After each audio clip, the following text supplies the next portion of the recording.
பிரபல போதை மருந்து கடத்தல் மன்னன் ஜாபர் சாதிக் அவரிடம் இருந்து விசாரணையை மீண்டும் அமலாக்கத்துறை அதிகாரிகளும் போதை தடுப்பு பிரிவு அதிகாரிகளும் நடத்தி வருகிறார்கள். 3 மாதங்களுக்கு மேலாக விசாரணையில் இருக்கக்கூடிய ஜாதிக் பாஷா அவர்களிடம் அதிக அளவு விசாரணையும் தற்பொழுது நடத்தப்பட்டு வருகிறது. கடைசியாக இவர் 100 கோடி ரூபாய் போதை மருந்து கடத்தல் செய்யப்பட்ட பணத்தை திமுகவில் உள்ள சில முக்கியமான அமைச்சர்களுக்கும் நிர்வாகிகளுக்கும் பகிர்ந்தளிக்கப்பட்டிருப்பதாக செய்திகள் வெளியாகியிருக்கிறது. மேலும் இதில் அமலாக்கத்துறை அதிகாரிகள் விசாரணையை தீவிரப்படுத்துவதற்காக தமிழகத்திற்கு மீண்டும் ஜாபர் சாதிக் அவர்களை அழைத்து வருவதற்காக டெல்லி சிறப்பு சிபிஐ நீதிமன்றத்தில் மனு தாக்கல் ஒன்றும் செய்திருக்கிறார்கள். செந்தில் பாலாஜியின் மனைவி ஆமினால் வங்கிகளில் இருந்து சோதனைகள் நடத்தப்பட்ட பொழுது இயக்குனர் அமீர் அவர்களுக்கு 3 கோடி ரூபாய் கொடுக்கப்பட்டிருப்பதாகவும் இந்த பணம் போதை மருந்து கடத்தல் செய்யப்பட்ட பணம்தான் என்பதையும் ஜாபர் சாதிக் அவர்கள்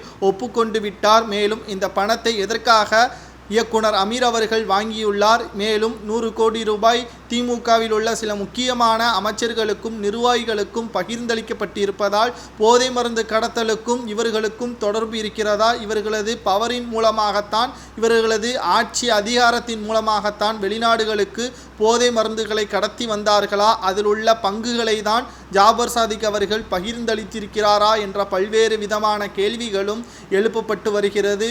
2021 சட்டமன்ற தேர்தலுக்கு பிறகுதான் வெளிநாடுகளுக்கு ஏற்றுமதிகளை நாங்கள் செய்ய தொடங்கினோம் என்றும் தேங்காய் பவுடர் என்று கூறிவிட்டு போதை மருந்துகள் மெத்தமெட் என்று போதை மருந்து கடத்தி வருவதாகவும் தற்பொழுது உண்மைகளை கூறிவிட்டார் ஜாபர் சாதிக் அவர்கள். ஜாமீனில் வெளிவர முடியாத அளவிற்கு தற்பொழுது விசாரணையை தீவிரமாக நடத்தி வரக்கூடிய அமலாக்கத்துறை அதிகாரிகள் போதை மருந்து தடுப்பு பிரிவு அதிகாரிகள் தற்பொழுது உண்மைகளை ஜாபர் சாதிக் அவர்கள் கூறி வருவதன் காரணமாக தமிழகத்தில் அமலாக்கத்துறை அதிகாரிகள் ஜாபர் சாதிக் அவர்கள் வருகை தர உள்ளதாகவும் திமுகவில் சம்பந்தப்பட்ட மிக முக்கியமான நிர்வாகிகளது பெயர் தற்பொழுது வெளியிடவில்லை. அவர்கள் பெயர் வெளியிடப்பட்டால் தப்பிப்பதற்கு வாய்ப்புகள் அதிகமாக இருப்பதன் காரணமாக தற்பொழுது வெளியிடப்படவில்லை என்றும் கூடிய விரைவில் அவர்கள் கைது நடவடிக்கை மேற்கொள்ளப்படுவார்கள். போதை மருந்து கடத்தல் தொடர்பில் இருந்தால் நிச்சயமாக ஸ்டாலின் அவர்கள் அமைச்சரவை மாற்றத்தை அதற்காகத்தான் செய்வதாக தெரிய வருகிறது.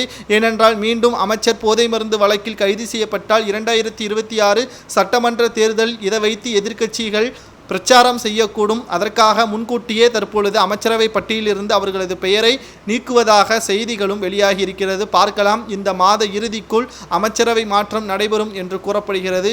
செந்தில் பாலாஜி அவர்கள் சிறையில் இருக்கிறார். மற்ற அமைச்சர்கள் குறிப்பாக போதை மருந்து சம்பந்தப்பட்ட அமைச்சர்கள் இதில் கைது நடவடிக்கை மேற்கொள்ளப்படுவார். என்ன தண்டனை வழங்கலாம் என்பதை கூறுங்கள்.